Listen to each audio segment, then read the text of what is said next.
Corona virus. सदर Trump ने America में इमरजेंसी नाफिज कर दी। अमेरिकी सदर डोनाल्ड ट्रंप ने कोरोना वायरस के वबा पर मुल्क भर में इमरजेंसी नाफिज कर दी है।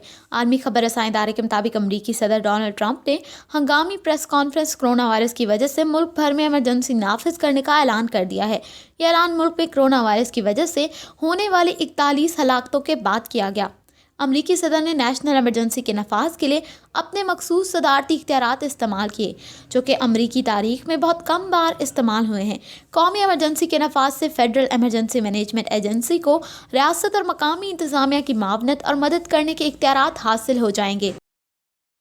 अमरीकी सदर की जानिब से नेशनल इमरजेंसी के ऐलान के बाद से मुल्क भर में होने वाले खेलों के मुकाबले, अहम इज्तिमात और तकरीबात मौखर कर दी जाएंगी।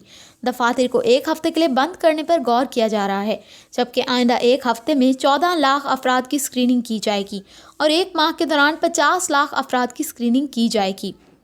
सदर ट्रंप ने मजीद बताया कि कोरोना वायरस के तदराक और इमरजेंसी के नफाज के लिए फौरी तौर पर $50 अरब की रकम मुख्तस की गई है। हमारा मकसद इस वबा को मजीद फैलने से फौरी तौर पर रोकना है। प्रेस कॉन्फ्रेंस में सदर ट्रंप के हमरा अमरीका के नायब सदर, वजीर सेहत और तिबी माहिरीन भी मौजूद थे।